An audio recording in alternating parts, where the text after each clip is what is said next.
विद्यार्थी मित्रांनो नमस्कार. मी डॉक्टर भारत एल गडाख, सहाय्यक प्राध्यापक, department of geography, KRTR, DH commerce, AM science, popularly known as a KTHM college. विद्यार्थी मित्रांनो, सर्वप्रथम आजच्या तासिकेमध्ये मी तुमचे सहर्ष स्वागत करीत आहेत. आपण जी 220 जिओग्राफी ऑफ महाराष्ट्र म्हणजेच महाराष्ट्राचा भूगोल हा जो स्पेशलचा पेपर आहे यामधील चॅप्टर नंबर 4 रिसोर्सेस यामधील मागील तासिकेला आपण बघितलं आहे की मिनरल रिसोर्सेस याविषयी चर्चा करत आलो आहोत. मिनरल रिसोर्सेस म्हणजे काय, कोणकोणती मिनरल रिसोर्सेस हेही आपण मागील तासिकेला अभ्यासलोय. विद्यार्थी मित्रांनो, मागील तासिकेचा मागोवा घेत असताना आपण मागील तासिकेला बघितलं की ऊर्जा साधन संपदा म्हणजे काय, की ऊर्जा संपदेला शक्ती साधने कसे म्हटले गेले आहेत. म्हणजे प्रत्येक देशाच्या आर्थिक असेल, औद्योगिक विकासाला शक्ती साधने असेल किंवा संपदेची कशी आवश्यकता आहे हे आपण मागील तासिकेला बघितलं आहे. म्हणजे थोडक्यात अभ्यासत असताना ऊर्जा साधनांचा विचार करत असताना कोणकोणत्या ऊर्जा साधनांचा वापर करून आपण त्या असणाऱ्या प्रदेशाचा असेल विकास होऊ शकतो.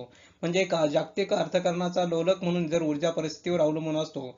सध्याच्या काळामध्ये विशेष देशामध्ये वादविवाद असेल, प्रतिवाद असेल, चर्चा असतील, परिषदा असतील, योजनामध्ये आराखडे असेल, भविष्याचे स्वरूप असेल, या आधारे ऊर्जाविषयक सातत्याने उहापोह चालू आहेत. पारंपरिक ऊर्जा साधने फार काळ टिकणार नाही यावरच शास्त्रज्ञांचे विचारवंतांचे एकमत झालेले आहेत, हे आपण बघितलं. अपारंपरिक ऊर्जा साधनासाठी अविरत व अपूर्व धडपड चालू असते. पेट्रोलधारित जग हळूहळू कमी होत जाणार आहेत असे शास्त्रीय निकष काढलेले आहेत. ऊर्जेची आवश्यकता वाढली आहे की या ऊर्जेच्या संबंधात आता जग एक सरळ रेषेच्या सरत्या टोकावर येऊन उभे राहिले आहेत. यामुळे साहजिकच हवामान, कृषी, उद्योग, सुरक्षितता इत्यादींना प्रचंड संघर्षामधून जावे लागणार आहेत. सौर ऊर्जा असेल, पवन ऊर्जा असेल, पृथ्वीच्या भूगर्भातील उष्णतेपासूनची ऊर्जा असेल, सागर ऊर्जा असेल किंवा सागरी लाटापासूनची असणारी ऊर्जा असेल, जीवाणू असेल, जीवाणूपासूनची असणारी ऊर्जा असेल, या सर्वांच्या समस्या सोडवण्याचा मानव आटोकाट प्रयत्न करत आलाय. ऊर्जेच्या बळावर होणाऱ्या प्रत्येक निर्मितीपासून ऊर्जेचा परतावा मिळण्याचा मुद्दा हाच भविष्यकाळीन विकासाचा खरा केंद्रबिंदू मुद्दा ठरेल असं आपल्याला वाटतं. म्हणजे आता थोडक्यात असा आपण विचार केला की महाराष्ट्राच्या विजेचे चित्र जर आपण इतर राज्यांच्या तुलनेत जर थोडेसे चांगले वाटत असले तरी विजेचा दर असेल, विजेची चोरी असेल किंवा प्रदूषण असेल किंवा विकासाच्या धोरणाच्या दिशा अशी ही आव्हाने महाराष्ट्रापुढे टाकली आहेत. म्हणजे इंधनाच्या अतिवापरामुळे असेल किंवा नागरी भागामध्ये, ग्रामीण भागातही गंभीर समस्या निर्माण झाल्या आहेत. महाराष्ट्राचे अनेक प्रकल्प अनिर्णित अवस्थेत आहेत. म्हणजे सूर्यचुलीपासून तर बायोगॅस पर्यंत प्रसार ठळक जाणवण्या इतपत आहेत. परंतु ऊर्जाविषयक धोरणात्मक भूमिका किंवा अंमलबजावणीविषयक जागरूकता याबाबत बरीच वाटचाल करावयाची आहेत. प्रत्यक्ष रचनात्मक प्रयोगशीलतेस प्राधान्य दिले पाहिजेत. यामुळे शेतीची आजच्या स्वरूपावर सर्व पातळीवर विचार केला पाहिजेत. आता पशुधन असेल, खत असेल, कचरा असेल, प्लास्टिक असेल, लाकूड असेल व कोळसा असेल इत्यादी साधनाबाबतचा जाणीवपूर्वक जागृती करायला हवीत. म्हणजे सांस्कृतिक उभारणीमध्ये किंवा सांस्कृतिक उभारणीसाठी संपूर्ण समाजाचे, निसर्गाचे खरेच आकलन हीच काळाची गरज आहे असं आपल्याला म्हणता येईल. म्हणजे महाराष्ट्रातील प्रमुख ऊर्जा साधनांपैकी आपण बघितलं होतं की मागील प्रमुख ऊर्जा साधने कोणकोणती आहेत त्याचा आपण या ठिकाणी विचार केला. पण महाराष्ट्रातील प्रमुख ऊर्जा साधनांचा आपण विचार करत असताना त्यामध्ये दगडी कोळसा असेल, जलविद्युत असेल, औष्णिक विद्युत असेल, खनिज तेल व नैसर्गिक वायू आहे व अणुविद्युत व अपारंपरिक ऊर्जा साधने ही महाराष्ट्रातील प्रमुख ऊर्जा साधने आहेत. आता महाराष्ट्रातील ऊर्जा साधने बघत असताना आपण बघितलं होतं की मागच्या लेक्चरला की जलविद्युत प्रकल्प म्हणजे काय किंवा जलविद्युत प्रकल्पाचा अभ्यास करत असताना महाराष्ट्रामध्ये असणारे जलविद्युत कोणकोणत्या भागामध्ये आहेत की पर्वताच्या उतारावरून वेगाने पाणी खाली येते आणि पाण्याच्या गतिशील प्रवाहाचा वापर करून यापासून वीज निर्माण केली जाते. प्रथम पाणी उंचावरून साठवले जाते व जलाशयातून मोठ्या आकाराच्या पाईपमधून ते पाणी उतरवून खाली आणले जाते. या सकल भागात आणलेल्या केंद्रात मोठी मोठी पाती असलेल्या पवनचक्क्या असतात आणि त्यावर पाणी वेगाने सोडल्यानंतर पाणचक्क्या फिरू लागतात आणि त्यातून वीज निर्माण होते. हे आपण मागील तासिकेला बघितलं आहे. म्हणजे ह्या थोडक्यात बघितलेल्या असताना राज्यातील विविध प्रकारचे महाराष्ट्रातील जलविद्युत प्रकल्प आपल्याला माहिती आहे की कोणत्या नदीवर कोणकोणत्या ठिकाणी प्रकल्प आहेत. कोयना असेल, धोम असेल, कनेर असेल, भिरा असेल, टाटा विरा असेल, टाटा खोपोली असेल, टाटा भिवपुरी असेल, वैतरणा असेल, वैतरणा धरण असेल, भानसा असेल, तिल्लारी असेल किंवा राधानगरी, भाटघर, वीर, पवना, पानशेत, वरसगाव, येळदरी, पैठण असेल, पेच टप्पा असेल, भंडारदरा, उजनी, येवतेश्वर असे वेगवेगळे प्रकारचे महाराष्ट्रामध्ये असणारे जलविद्युत प्रकल्प आहेत. याविषयी आपण मागील तासिकेला बघितले आहेत. विद्यार्थी मित्रांनो, आजच्या तासिकेला आपण बघणार आहोत की महाराष्ट्रातील प्रमुख जलविद्युत प्रकल्प कोणते आहेत. आता या जलविद्युत प्रकल्पामध्ये असणारे कोणकोणत्या प्रकल्पांचा या ठिकाणी वापर केला आहे, त्या आपण प्रत्येक असणाऱ्या प्रकल्पाविषयी आपण जाणून घेणार आहोत की महाराष्ट्रामध्ये असणारे हे प्रकल्प या ठिकाणी आवश्यक असणारी भौगोलिक परिस्थिती महाराष्ट्रात अवेलेबल असल्यामुळे की महाराष्ट्रामध्ये असणारी भौगोलिक परिस्थिती चांगल्या प्रकारे असल्यामुळे या ठिकाणीच जलविद्युत असणाऱ्या या प्रकल्पांचा या ठिकाणी चांगल्या प्रकारे विकास झाला आहे किंवा जास्तीत जास्त मोठ्या प्रमाणात प्रकल्प महाराष्ट्रामध्ये विकसित झाले आहेत असं आपल्या या ठिकाणी म्हणता येईल. थोडक्यात या गोष्टीचा आपण विचार करत असताना महाराष्ट्रातील कोणकोणत्या प्रकल्प आहेत,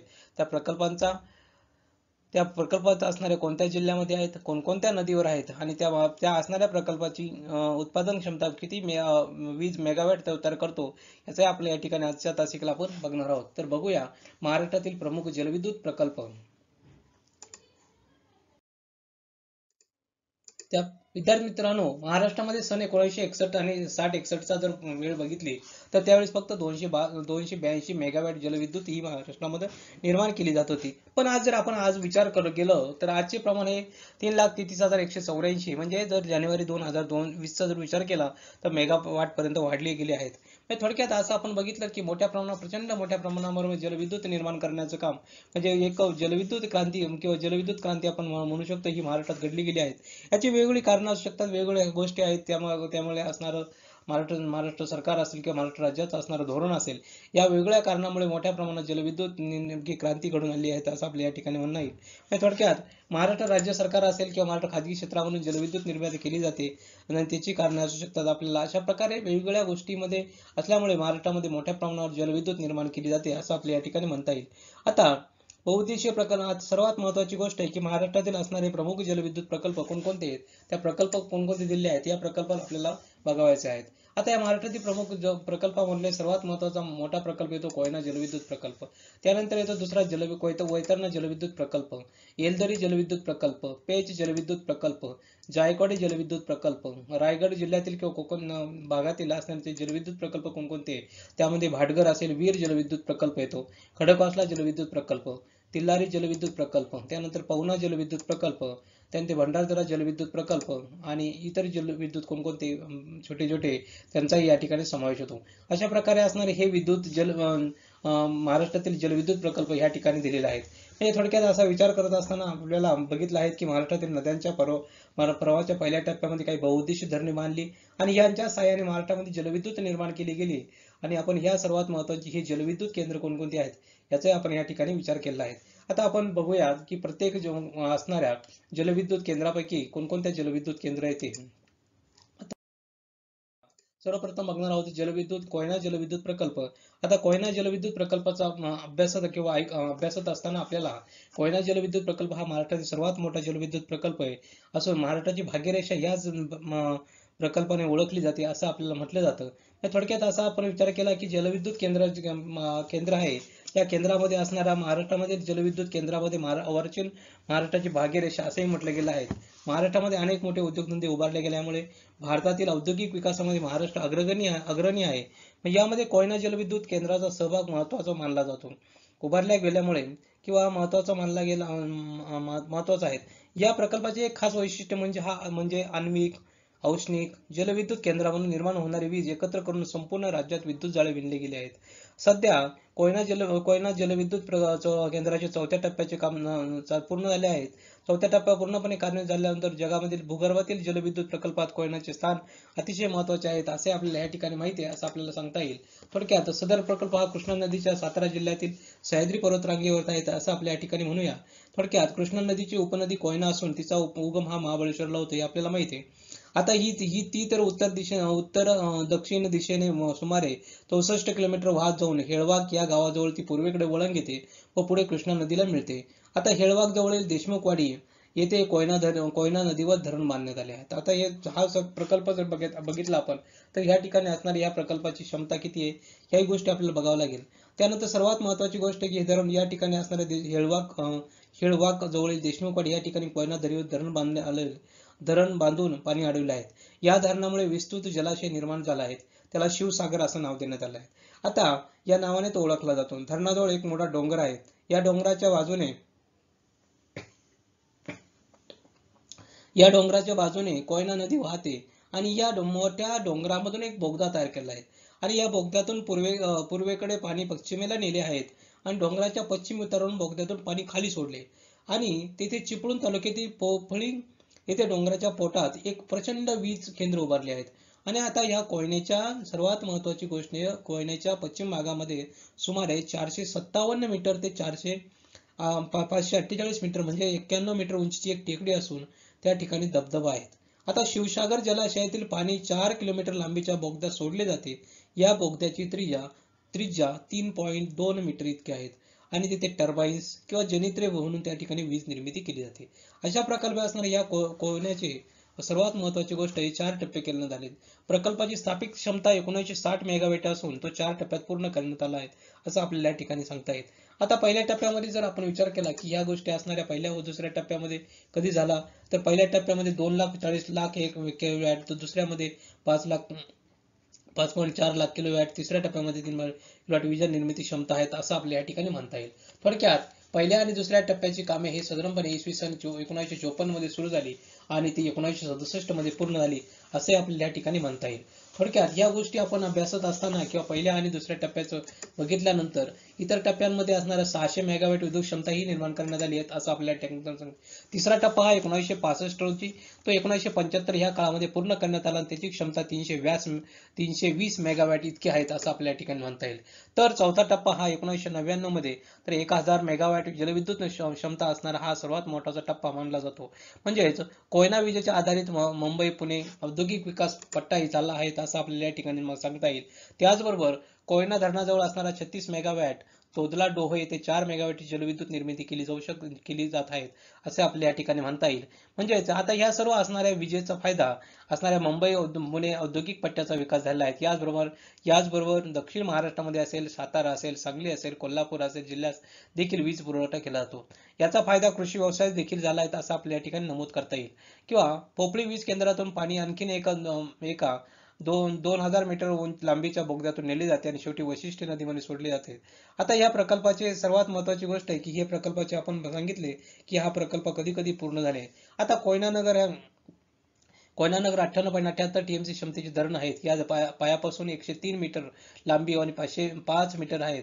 कोयना जलविद्युत प्रकल्पाची एकूण क्षमता आपण बघितली 1960च्या दरम्यान आहे. त्यामुळे असणारे पोपळी असेल किंवा एलोरे असेल किंवा धरमपायता असेल, तांबटवाडी असेल असे विद्युत क्षमता यांची वेगळी आहेत. आता या ठिकाणी बघितल्यानंतर असणाऱ्या तिसरा टप्पा असेल किंवा याविषयी असणारे वीज निर्माण केल्यानंतर एक पाणी अधजल भूयारातून पुन्हा एकदा वीज निर्मितीसाठी कोळकेवाडी जलाशयात वाळवण्यात आले आहेत.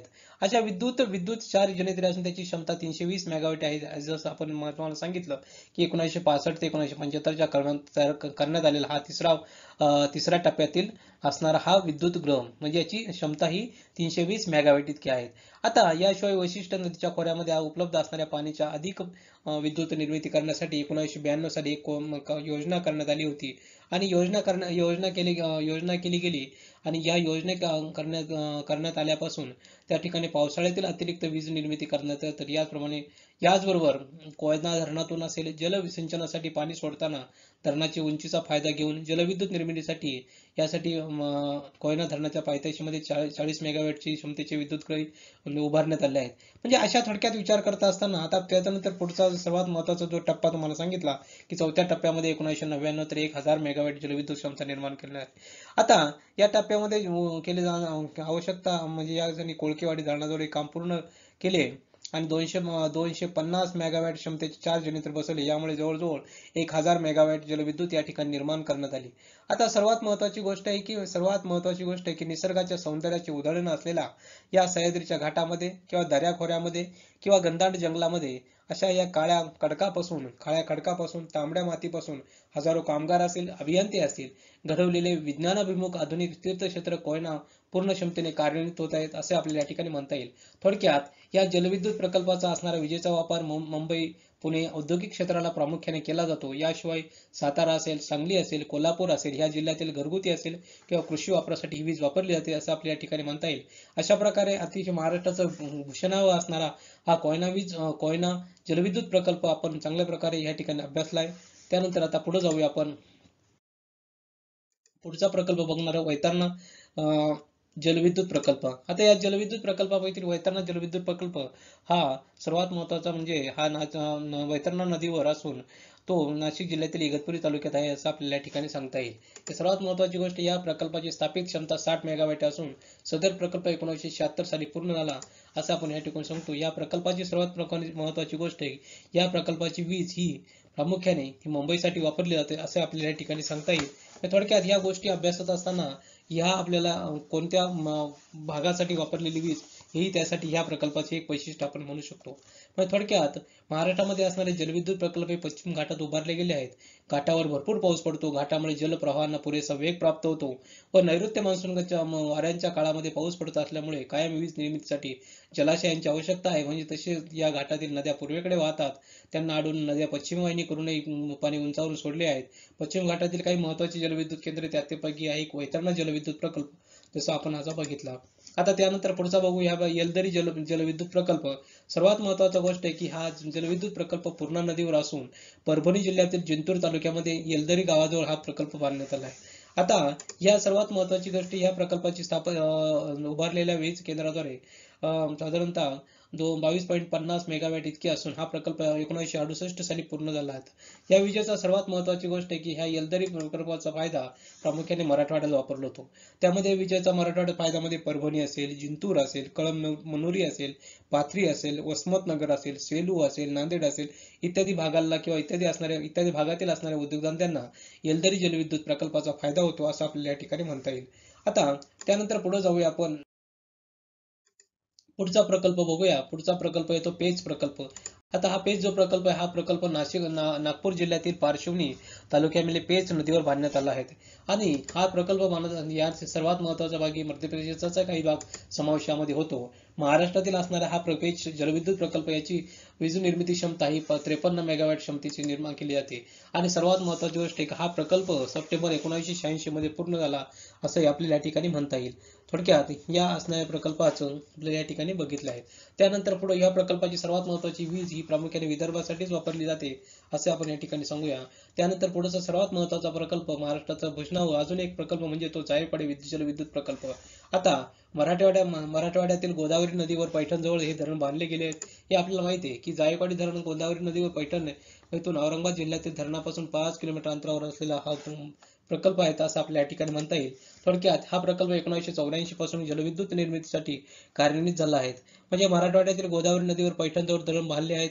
त्याच्या पायथ्याशी असणाऱ्या रिव्हर्सेबल टर्बाईन्स बसवले आहेत. त्याच्या आधारे काही वीज निर्मिती या ठिकाणी केली जाते. थोडक्यात 12 मेगावॅट इतकी वीज वापर प्रामुख्याने मराठवाड्यासाठी केला जातो असं आपल्या ठिकाणी सांगता येईल. वीज निर्मितीसाठी धरणाखाली 5 किलोमीटर अंतरावर बंधारा बांधलेला आहे.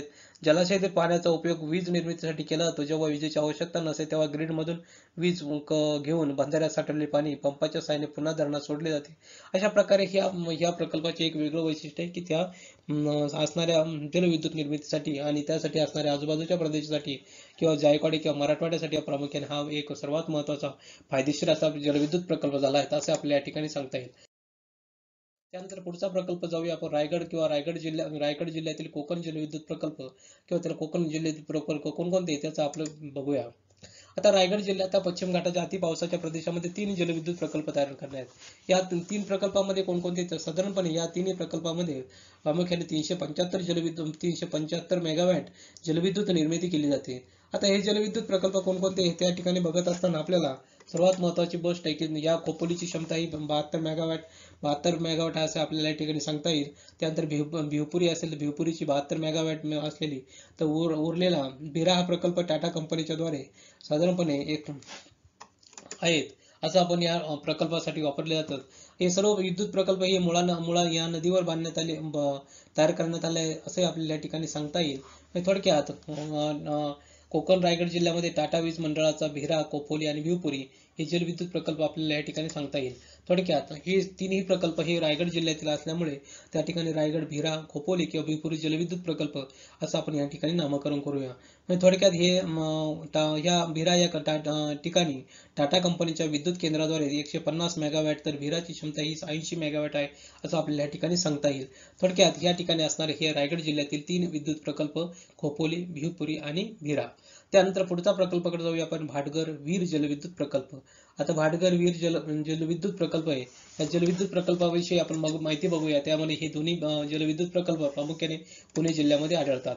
आता भाटघर जलविद्युत प्रकल्प भोरजवळील वेळवंडी नदीवर असून त्याची क्षमता ही 16 मेगावॅट आहे. तर हा जलविद्युत प्रकल्प मार्च 1977 सालीपासून चालू झाला आहे. आता दुसरा जलविद्युत प्रकल्प नीरा नदीवर असून त्याची क्षमता ही 9 मेगावॅट इतकी आहे. हा प्रकल्प 1975 साली मध्ये सुरू करण्यात आला आणि या दोन्ही जलविद्युत प्रकल्पाची वीज पुणे जिल्ह्यासाठी वापरली जाते. म्हणजे भाटघर आणि वीर जलविद्युत प्रकल्प या सर्वात महत्वाची गोष्ट यांची वैशिष्ट्ये. आता तर पुढे जाऊया. पुढचा जो आहे खडकवासला जलविद्युत प्रकल्प. सदर प्रकल्प हा पुणे जिल्ह्यातील मुळशी आंबी नदीवर धरणात बांधला असून याची क्षमता ही 8 मेगावॅट इतकी आहे असं आपल्या या ठिकाणी म्हणता येईल. थोडक्यात ह्या धरणाची मुळशी किंवा पुणे जिल्ह्यामध्ये सर्वात महत्वाच्या गोष्टी आहेत आपल्या या ठिकाणी म्हणता येईल. त्यानंतर पुढं या धरणाचं वैशिष्ट्य बघत असताना सदर प्रकल्प हा मार्च 1999 पासून सुरू करण्यात आला. या प्रकल्पाची वीज प्रामुख्याने पुण्यासाठी वापरली जाते असे आपल्या या ठिकाणी म्हणता येईल.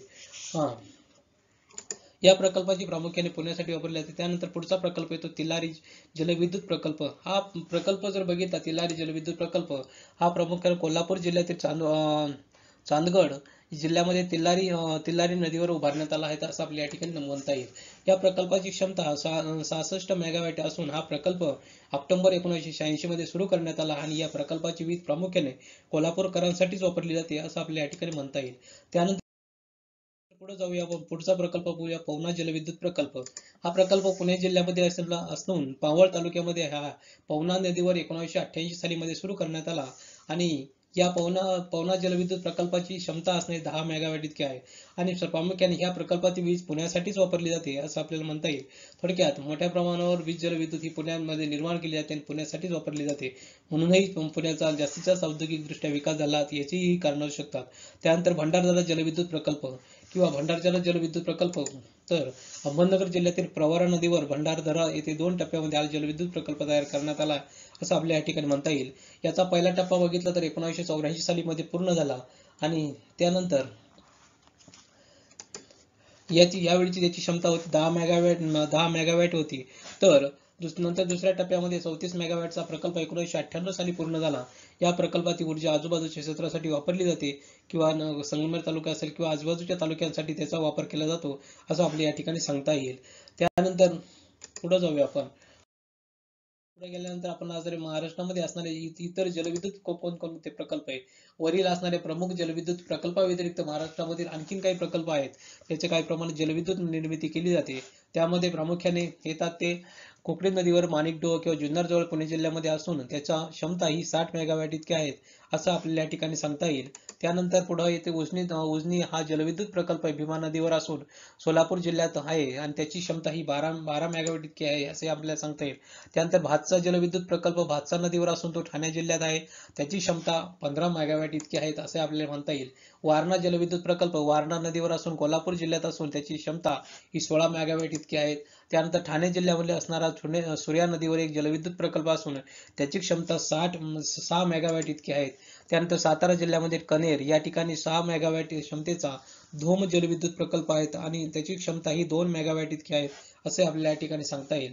म्हणजे थोडक्यात ह्या गोष्टी अभ्यासत असताना आपल्याला या असणाऱ्या सातारा जिल्ह्यात असेल, ठाणे जिल्हा असेल किंवा कोल्हापूर जिल्ह्यातील असेल तर किंवा सोलापूर जिल्ह्यामध्ये असणारे हे वेगळे प्रकल्प जलविद्युत प्रकल्प त्याची क्षमता ही कमी का होईना असेल का जलविद्युत निर्माण करण्यासाठी थोडा ना फार होईना या ठिकाणी आपल्याला लागतो असं आपल्याला या ठिकाणी म्हणता येईल. त्यानंतर पुढे जाऊया आपण की अशा प्रकारे महाराष्ट्रामध्ये असणारे जलविद्युत प्रकल्प निर्मितीसाठी सुरू करण्यात आले आहेत आणि सुरू करण्यात आल्यामुळे अलीकडच्या काळामध्ये वाढत असलेली विजेची मागणी लक्षात घेता भविष्यातील यातील काही प्रकल्पाची क्षमता वाढवणे शक्य झाले आहेत. आता कदाचित असाही आपण विचार केलो की पश्चिम घाटावर आणखीन जलविद्युत प्रकल्प अनुकूल ठिकाणी शोधून नवीन प्रकल्प बांधले जाऊ शकतात आणि त्यामुळे नक्कीच यापुढे महाराष्ट्राची विजेची गरज पूर्ण होण्यामध्ये नक्कीच मदत होऊ शकेल असे आपल्याला या ठिकाणी म्हणता येईल.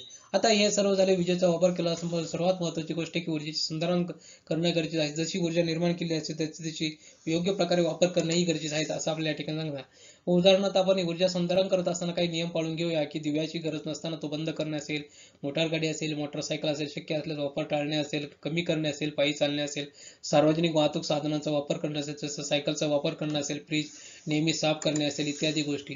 तसेच ऊर्जाक्षम साधनांचा वापर करणे म्हणजे कार्यक्षमरित्या ऊर्जेचा वापर करणाऱ्या साधनांचा तेवढीच काम करण्यासाठी कमी ऊर्जा वापरली. उदाहरणार्थ अन्न थेट शिजवण्यापेक्षा प्रेशर कुकर वापरणे. त्यानंतर इमारतीचा रचना योग्य असल्यास वातानुकूलनासाठी लागणाऱ्या ऊर्जेची बचतही त्या ठिकाणी होऊ शकते. औद्योगिक प्रक्रियेत निर्माण केलेल्या ऊर्जा ही पुन्हा वापरता येऊ शकते असे आपल्या ठिकाणी सांगता येईल. म्हणजे थोडक्यात असंच अभ्यासात असताना ऊर्जा साधने कोणती असली तरी प्रत्यक्ष ऊर्जा वापराचे पर्यावरणीय परिणाम लक्षात घेता त्यासाठी ऊर्जा संधारण हे अत्यंत आवश्यक ठरले आहेत असं आपल्याला सांगता येईल. ऊर्जा निर्मिती असेल आणि पर्यावरणाचे संरक्षण असेल याबाबत उद्योजक असेल आणि पर्यावरणवादी असेल यांच्या दृष्टिकोनातून कमालीची भिन्नता आढळते असं आपल्या ठिकाणी सांगता येईल. याबाबत तो समतोल ठेवून सामाजिक विकास असेल किंवा राष्ट्रहित असेल यासाठी दीर्घकालीन ऊर्जा सुरक्षा विचारात घेणे व त्यानुसार प्राधान्य ठरवणे गरजेचे आहेत असं आपल्या या ठिकाणी सांगता येईल. तरच ऊर्जा चांगल्या प्रकारे आपण प्रत्येक महाराष्ट्राचं असणारं ऊर्जेची गरज ही पूर्ण करता येऊ शकते. थोडाफार महिना हातभार लागेल. अशा प्रकारे विद्यार्थी मित्रांनो आज आपण महाराष्ट्रात असताना जलविद्युत प्रकल्प कोणकोणते आहेत, ज्या जलविद्युत प्रकल्पामध्ये आपण बघितलं असेल कोयना जलविद्युत प्रकल्प असेल, वैतरणा जलविद्युत प्रकल्प, येलदरी जलविद्युत प्रकल्प, पेच जलविद्युत प्रकल्प, जायकवाडी जलविद्युत प्रकल्प, रायगड जिल्ह्यातील जलविद्युत प्रकल्प, भाटघर जलविद्युत प्रकल्प, खडकवासला जलविद्युत प्रकल्प, तिल्लारी जलविद्युत, पवना, भंडारदरा आणि महाराष्ट्रामध्ये असणारे इतर कोण छोटे मोठे जलविद्युत प्रकल्प ह्याविषयी माहिती आज आपण बघितली. याविषयी कुणाच्या मनात काही शंका प्रश्न निर्माण झाले असेल तर यावरती मेल करू शकता.